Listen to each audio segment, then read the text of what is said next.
Hi all, welcome back to my podcast. You can see आज मेरे साथ मेरे 3 रूममेट्स भी है। इसका नाम है सुनील, सूरी, इसका नाम सुरिंदर है, इसको हम लोग सूरी बुलाते हैं, मोहित और मैं आपका होस्ट एंड दोस्त। सो आज का जो टॉपिक है हम लोग जिसके बारे में बात करने वाले हैं वो है कि हमारा जो यूथ है वो सही डायरेक्शन में जा रहा है कि नहीं जा रहा है। मेरे को ऐसा लगता है कि हम लोग यूथ से एक स्टेप पीछे ही है, मतलब क्योंकि यूथ जो है वो अभी फिलहाल जो लड़के 18-19 साल के हैं, लड़के लड़कियां जो भी है उनको मैं 20-22 साल के उनको मैं यूथ कंसिडर करूंगा। और हम लोग सब लोग आई एम श्योर 30 अप या नियर टू 30 है। So we are in a middle of youth and neither we are कि हम लोग बुढ़े भी नहीं, ठीक है। तो हम लोग जज करने के लिए सही जगह पे है। तो मेरे को ऐसा लगता है कि मेरा पहले मैं पॉइंट बता दूं कि आजकल के जो लड़के लोग हैं या लड़कियां, जैसे हम लोग किसी लड़की को प्रपोज करना या दारू पीना, सिगरेट पीना, ये सबको बहुत ज़्यादा ये सारी चीज़ें हम लोग ने जब की तो बहुत डर के की, या फिर रिलेशनशिप में जाना, इसके लिए हम लोग बहुत ज़्यादा सोचते थे, बहुत ज़्यादा हम लोग इनिशिएटिव लेने के लिए हम लोग डरते थे। मतलब मेरे को ऐसा लगता है कि अगर मैं किसी लड़की को प्रपोज करने की वो 22 साल में सोचता तो 6 महीने तो प्रपोज करूँ कि नहीं करूँ इसके ऊपर ही मैं ओवर थिंक करता। लेकिन अभी आप देखोगे तो लोगों का जो 20-22 के लोग हैं वो लोग इतने ज़्यादा ओपन है रिलेशनशिप के बारे में कि guys and girls both are aware that their relationship is not going to last more than 1 week and they are all fine with it. They are literally fine with it. They aren't really worried कि अरे शादी करने वाला है कि नहीं, जबकि मैं जब आजकल वेरी प्रैक्टिकल है। तो ये तुमको क्या लगता है कि यही सही है या फिर हम लोग जो कर रहे थे वो सही था? बैलेंस अप्रोच लेना चाहिए। आप कंप्लीटली प्रैक्टिकल नहीं हो सकते। हम कैसे इमोशनली रहते थे, हमको फैमिली के बारे में सोचना है, खुद के बारे में सोचना है, सोसाइटी के बारे में, बट आजकल का यूथ वो नहीं सोचता। उनको जो अच्छा लगेगा वो करेंगे। लेकिन तू अभी देखेगा कि अगर यूथ ऐसा इतना ज़्यादा प्रैक्टिकल हो रहा है तो सम और द अदर वे मेरे को ये सही भी लग रहा है। क्योंकि पहले अगर समझ मैं 22 साल में 18 साल में किसी बंदी के साथ रिलेशनशिप में गिरता और मैंने पूरा थॉट ये जमा लिया था कि मैं उससे शादी करूँगा, और ओवर द पीरियड मेरे को समझ में आ जाए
मेरे को ऐसा लगता है सुनील लिव इन में रह रहा है। सुनील से इसके बारे में हम लोग जानना चाहेंगे। नहीं ऐसा मैं रह नहीं रहा और मैं टोटली डिसएग्री करता हूँ कि ये बात से मैं बिल्कुल बिलीव नहीं करता कि लिव इन पे, कि जैसे पहले के लोग थे वो मुझे लगता है वो सही था।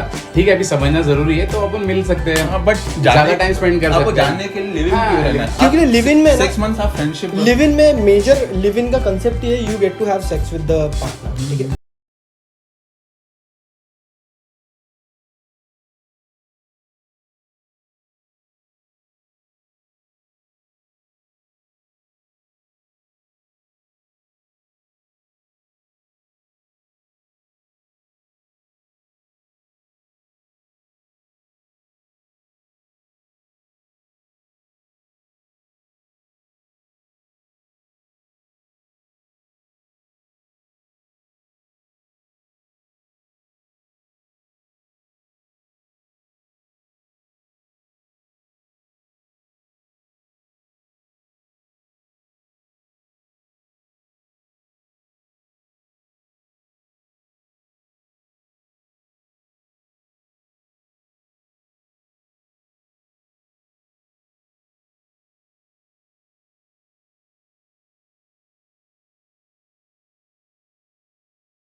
रीजन ये यूथ का वे ऑफ थिंकिंग है कि वो लोग एट वन पॉइंट आके सोचते हैं कि अरे नहीं वर्कआउट नहीं कर रहा है, भाड़ के गया, मैं दूसरी ढूंढ लूंगा। नहीं, ये एक रीजन है, भाई दूसरा भी रीजन है। आजकल जो गर्ल्स है वो इंडिपेंडेंट है। पहले की गर्ल्स ने काफी टॉलरेट किया, मतलब वो डोमेस्टिक वायलेंस जो काफी जो इश्यूज थे उन लोग टॉलरेट करते थे क्योंकि उनके पास ऑप्शन नहीं था, वो अर्निंग नहीं थे, तो मे बी उनके पेरेंट्स भी उनको सपोर्ट ही नहीं थे। तो लड़की वर्किंग रहना ये तेरे को ऐसा लगता है कि डिवोर्स का रीजन है? क्योंकि वो इंडिपेंडेंट हो गई ना। नहीं, बट अभी वो सही कर, मतलब गलत साइन नहीं कर रहे। मतलब independence in terms of choices. हाँ। पहले उनको चॉइस सोच के वक्त करना पड़ता था, फैमिली प्रेशर, हाँ। मतलब फैमिली सपोर्ट। और कैसे है ना, पहले की चीजों में घर से ज्यादा बाहर के लोगों को ज्यादा ध्यान देते कि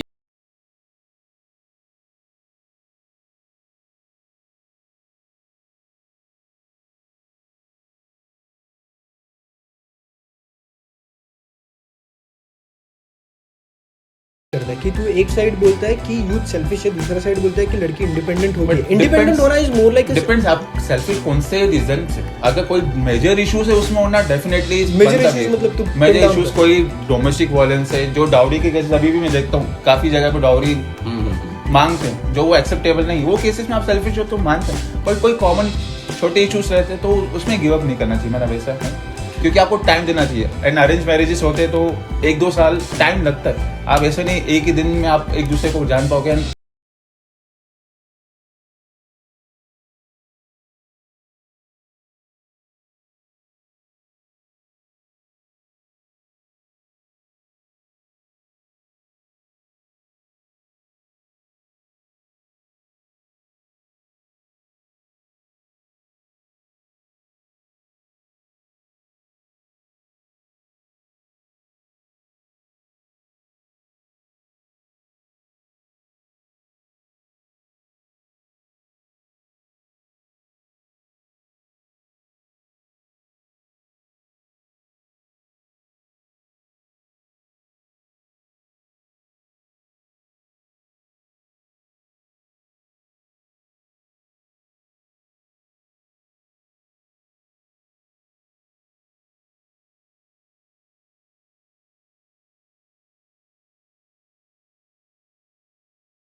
जैसे Equal importance. हाँ इक्वली इम्पोर्टेंस Two way है रहेगा। वो भी हाँ टू वे रहना चाहिए लेकिन तू भी देगा क्या इतना? ऑब्वियसली हाँ ऑब्वियसली दूंगा, लेकिन मैं अभी जैसे वो मेरे घर आ रही है ठीक है, मेरा बहुत कम इंटरेक्शन होगा उनसे, लेकिन जब भी होगा मैं दूंगा वैसे। अभी मैं इंटरेक्शन आपके ऊपर है, आप कितना करते हो। हाँ वही मतलब मैं खुद भी दूंगा ऐसे बोल रहा हूँ, लेकिन उससे वैसा एक्सपेक्ट करूंगा चीजें कि क्योंकि आजकल कैसा होता है ना, बंदी नए जनरेशन की वो अपनी चीजों में रह रही है, पापा मम्मी कुछ कह रहे हैं ठीक है, जनरेशन गैप है थोड़ा सा क्लैश होगा। इसमें एक जस्ट सिंपल छोटा सा सवाल, ठीक है, तेरे मम्मी के पैर दर्द करते हैं तो तेरी बीवी तेरे मॉम के पैर दबानी चाहिए। राइट तू तेरे वाइफ के घर पे जाता है हाँ। उस दिन तेरा बीवी का मम्मी का पैर दुखता है, तू दबाएगा? दबा देगा कोई You दिक्कत sure? हाँ बिल्कुल मेरे को लगी बिल्कुल। है। अरे नहीं मैं देखो हाँ। मैं कैसे है ना, जो बंदी से मैं एक्सपेक्ट करूंगा वो खुद पहले मैं करूंगा वो ठीक important है। तो लेकिन अभी कैसे यहाँ पे कैसे बंदी भी मेरे घर आ रही है तो ज्यादा करके वो ये रहेगी तो मैं ऐसा दैट विल लुक हाँ। Really weird. You sure? हाँ, देख, अरे लेकिन you मुझे know ऐसा- your community, हाँ। right? तेरे को पता है तू कौन सी कम्युनिटी से बिलोंग Right. कर रहा है, और ये वीडियो कोई ना कोई तो तू देखेगा, हाँ, देखेगा। कोई बात नहीं। Aware what you talking, because this मतलब मैं बहुत ज्यादा इससे परे हूँ, मतलब मेरे को ऐसा लगता है ये सब कुछ है नहीं, वही- मेरा दुख रहा है मैं दबाऊंगा, बिल्कुल। वो तेरा रेंज किसका भी रहने दे। But only when it is needed. तू बोल रहा है मैं वो ऐसा ह्यूमैनिटी आप कर दोगे। Exactly I will do it out of humanity, not हाँ। आउट ऑफ मेरे इन-लॉज हाँ, इसके लिए मेरे- बराबर, वही बात है। What will be your thought कि तू ह्यूमैनिटी आउट ऑफ करेगा कि उसने मेरे माँ Really किया है same, तो मैं हाँ मुझे चलो, पहली बात तो लोगों की इसमें एक question, कोई अगर उसने आपकी मम्मी के लिए नहीं किया तो आप करोगे? नहीं मैं करूंगा, वही तो बोल रहा था मैं- पहले। अरे क्यों नहीं कर, अरे लेकिन मैं खाली ये बताने की कोशिश कर रहा हूँ कि बंदी को ये सब चीजें मैं एक्सपेक्ट कर रहा हूँ ना, तो वो खुद भी मैं उसके लिए करूंगा। नहीं, चलो वो और- नहीं कर रही, आप एक्सपेक्ट करो वो नहीं कर रही, तो आपका क्या व्यू रहेगा? अरे लेकिन क्यों ऐसे, तो फिर वो वही हो गया डिवोर्स वाली बात। क्योंकि पापा मम्मी ज्यादा इम्पोर्टेंट, ठीक है, ऐसे बोलेंगे कि चूज करो तो भाई पापा But- ठीक but है आप समझा सकते हो ना हाँ, धीरे धीरे। नहीं ना, ऐसे हो obviously सकता है अभी देखेंगे divorce आप- ऐसे थोड़ी होता है, समझाएंगे चीजें होगी नहीं तो वैसे अगर मेरे को ऐसे बोल दो कि भाई कि मेरे को ये नहीं करना वो नहीं कहना, तुमको ऑप्शन है रखना है रखो, तो फिर ठीक है कोई बात नहीं, सामान लो अगर ये बोल इसका क्लियर है मेरा पहली person थॉट क्लियर है मेरा। इसके मतलब सुनील के बोलने से मेरे को ऐसा लगता है कि parental support both Right. Ways, ठीक है, मतलब रिलेशनशिप में एक दूसरे के पेरेंट्स को एक्सेप्ट करना the way they are, And ये बहुत ज्यादा वो एक important चीज एक डिपेंड करती है आप अपने पेरेंट्स के साथ कैसे बिहेव करते हो अपनी वाइफ के सामने। है। ये भी बहुत बहुत इंपॉर्टेंट important है। तू तेरे डैड को ही वैल्यू नहीं कर रहा है वाइफ के सामने, तो वैल्यू वाइफ करेगी ही नहीं, राइट राइट ठीक है, करेगी ही नहीं। जो आजकल के यूथ में मैं भी मिसिंग है। हाँ, क्योंकि मतलब वो लोग खुद ही अपने वो parents blunt से है, कहते- सीधा blunt है। मैं नहीं करूंगा, मैं जा रहा हूँ नाइट आप पिया तो क्या हुआ, पिया हाँ। तो क्या हुआ, क्या बड़ी बात है। तो लड़की लोग भी ऐसी, जो बहू आएगी घर पे वो भी ऐसी करेगी। अभी इसमें कोई मेरे को पूछ नहीं रहा है, लेकिन फिर भी मैं बताऊंगा। मैं एक चीज के लिए बहुत ज्यादा एडजस्ट नहीं बोलूंगा, but I am very fine with this if my wife earns more than me, my ego will not get affected, and I mean मेरे को जरा भी बुरा नहीं लगेगा, बिकॉज पैसा आएगा घर में और वो मेरे को खर्चा करने के लिए मिलेगा। बट मेरा ईगो हर्ट एंड वो होने ही वाला है आपके साथ आगे। और मतलब इससे मेरे को जरा भी बुरा नहीं लगे, और I will never hide it either. मतलब ऐसा नहीं है तू मुझे पूछे तेरा वाइफ का सैलरी कितना है, मैं इसके पहले एक वीडियो बनाया सैलरी बताना चाहिए कि नहीं चाहिए, तो वैसे ही मतलब अगर मेरे को कोई पूछता है कि मेरा वाइफ का सैलरी कितना और तेरा कितना है, अगर वो ज़्यादा है तो भी मैं बताऊंगा, कम है तो भी मैं ज़्यादा ही बताऊंगा। सुनने में अच्छा लगता है। बट ये जो आपका स्टेटमेंट है ना, आप अगर गर्ल से पूछोगे गर्ल्स एक्सेप्ट करेंगी क्या अगर उनका पार्टनर उनसे Good कम point. कमाता है? मैं ना एक अभी जस्ट तुमको एक किस्सा बताता हूँ। मैं ना एक night इसका out- सैलरी हम दोनों का है लेकिन उसका सैलरी हम दोनों का नहीं है, वो सिर्फ उसका है। हाँ, ये चीज काफी होती है। लड़कियों काफी का बात बात है। ये सैलरी के ऊपर से मैं एक और पॉइंट जाता हूँ, लेकिन उसके पहले एक बोलता हूँ कि मैं एक नाइट आउट में गया था, तो एक लड़की थी जिसका सैलरी था, she is an IT professional something, तो उसका salary monthly 25 lakh, sorry yearly 25 lakh समझ था।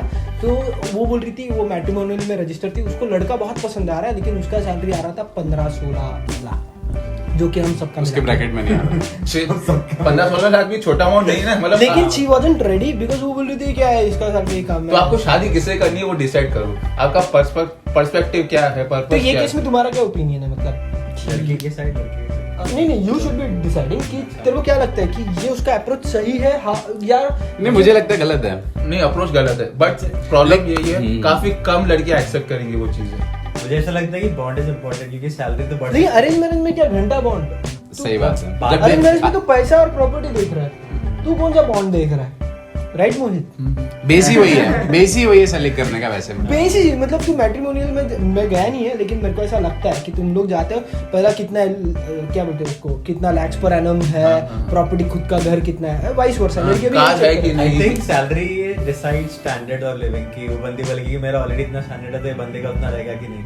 बट नहीं, बिकॉज कभी-कभी क्या होता है ना, good point. Standard of living तो मेरे हिसाब से 16-15 लाख जिसका ईयरली पैकेज है उसका standard of living will not be, And उसका भी लड़कियों में 25 लाख है, Correct, तो correct. फिर मतलब बट इट कैन बी ना कि 25 likes to travel every month abroad, और वो 25 जो 15 कमा रहा है वो quarterly सकता जाता लेकिन है। उसका 25 और इसका 15 मिला के हाँ, जो I agree. 40 बन रहा है ना, हाँ. सही काउंट किया ना मैं? हाँ। हाँ, तो वो तो बेटर अमाउंट, वो But- बिगर पिक्चर but कोई एक देखता बात ही नहीं बताओ, है। अगर लड़की ने वो लड़के को रिजेक्ट, लेकिन लड़की ये नहीं सोच रही ना भाई, वो वैसे ही सोचेगी कि मेरा इतना है, बेस है इतना, तो उससे ज्यादा ही हो या उतना रहे, कम से कम उससे कम ना हो। लड़के ने ये पर्सपेक्टिव से सोचा, ठीक है उसका काम है, बट वो बोल रही थी ना अंडरस्टैंडिंग, सब चीजें मैच हो रही थी। बट कल को एक लड़के से शादी करिए जिसका salary for example 30-35 lakhs, understanding match नहीं हो रहा तो फिर क्या? बस ना बैग उठा के चले जाओ। वही सीन हो रहा है। का डायलॉग क्या था, बैग उठाओ चलो। बैग है। हाँ, तो आपका प्रायोरिटीज क्या है वो देखो। आप प्रायोरिटी सेट नहीं कर रहे हो क्लियर, आपको वो भी चाहिए ये भी चाहिए, नहीं हो रहा। नहीं, लड़के में थोड़ा सा इससे मिडिल मैं में।